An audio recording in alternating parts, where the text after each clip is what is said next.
மிகப்பெரிய கருணை உதவி கொண்டு இந்த இரவு நேர தொழுகையை இமாம் ஜமாத்தோடு தொழுதுவிட்டு அவரை பற்றி நினைவு கூறுவதற்காக சிறிது நேரம் அமர்கின்ற பாக்கியத்தை அல்லாஹ் நம்மவர்களுக்கு தந்திருக்கிறான்.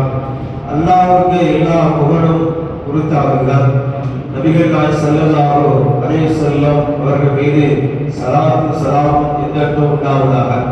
சங்கக்கூடியவர்களே, ஃபித்ராவுடைய விஷயத்தில் பெருமானார் ரசூலுல்லாஹி ஸல்லல்லாஹு அலைஹி வஸல்லம் அவர்கள் சொல்வார்கள், முஸ்லிமான ஆண்கள், முஸ்லிமான பெண்கள், சிறுவர்கள் அனைவர்கள் மீதும் இந்த ஃபித்ரா கடமையாக்கப்பட்டது என்று கண்மணி நாயகம் ரசூலுல்லாஹி ஸல்லல்லாஹு அலைஹி வஸல்லம் அவர்கள் நம்மவர்களுக்கு சொல்லி தந்திருக்கிறார்கள்.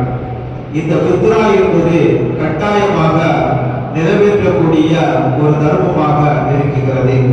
முஸ்லிமான ஆண்களும் பெண்களும் இந்த ஃபித்ராவுடைய விஷயத்திலே அடிமைகளுக்கும் சிறுவர்களுக்கும் இந்த ஃபித்ரா கடமை இருப்பதனால் இவர்களுக்கும் நாம் அந்த ஃபித்ராவை கொடுப்பது சால சிறந்ததாக இருந்து கொண்டிருக்கிறது.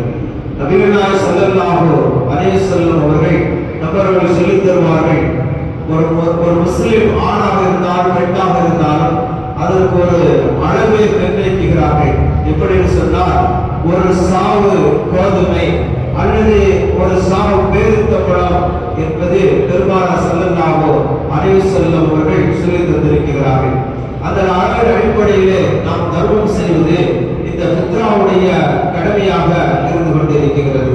ஒரு சாவு என்பது உலமாக்கள் நமக்கு அதை கணக்கிட்டு தரும் பொழுது சுமார் 2 கிலோ கோதுமை என்பதாக சொல்லப்படுகிறது. அதன் அடிப்படையில ஃபித்ரா என்பது எதற்காக கொடுக்கப்படுகிறது சொன்னால், நோன்புடைய காலங்களில் நாம் வைத்திருக்கிற நோன்புகளில் ஏதாவது பிழைகள் ஏற்பட்டிருக்கலாம், தவறுகள் ஏற்பட்டிருக்கலாம். அந்த தவறுகளிலிருந்து கேட்சி பெறுவதற்காகவும் தன்னுடைய வாழ்க்கை நோன்புகளை தூய்மைப்படுத்துவதற்காகவும் இந்த ஃபித்ரா கடமையாக்கப்பட்டிருக்கிறது என்று பெருமானார் ஸல்லல்லாஹு அலைஹி வஸல்லம் அவர்கள் சொல்லி தந்திருக்கிறார்கள். இந்த ஃபித்ராவுடைய விஷயத்தில் நாம் கண்டிப்பாக ஃபித்ரா கொடுத்து ஆகப்பட வேண்டும். பெருநாள் தொழுகைக்கு வருவதற்கு முன்பாகவே இந்த ஃபித்ராவுடைய கடமையை நிறைவு செய்துவிட்டு அதன் பிறகுதான் பெருநாள் தொழுகைக்கு வர வேண்டும் என்று பெருமானார் ஸல்லல்லாஹு அலைஹி வஸல்லம் அவர்கள் நமக்கு சொல்லி தந்திருக்கிறார்கள். அதன் அடிப்படையிலே இந்த ஃபித்ரா என்பது எவ்வளவு கொடுக்கப்பட வேண்டும் என்பதை உலமாக்கள் ஒரு தீர்மானத்தின் அடிப்படையில் குறைந்தபட்சம் 90 ரூபாய் என்பதை நிர்ணயம் செய்திருக்கிறார்கள். ஒரு நபருக்கு ஆணாக இருந்தாலும் பெண்ணாக இருந்தாலும் சிறுவர்களாக இருந்தாலும் ஒரு நபருக்கு குறைந்தபட்சம் 90 ரூபாய் என்பதை உலமாக்கள் தீர்மானிக்கப்பட்டிருக்கிறார்கள். அப்படி என்றால் சில பேர்கள் அதிகமாக கொடுக்கப்படலாம், அப்படியே ஒரு நியத்து இருக்கலாம். இருந்தாலும் கூட நன்மையை குறைக்க கூடாது என்பதை தவிர நன்மையை நாம் அதிகப்படுத்திக் கொள்ளலாம்.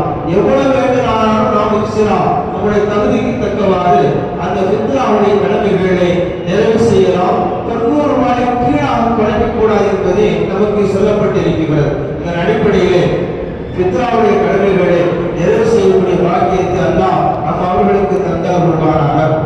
அருமையான சகோதரர்களே, நம்ம ஜமாத்தை சார்ந்த மரபும் உஸ்மான் சேட் அவருடைய மனைவி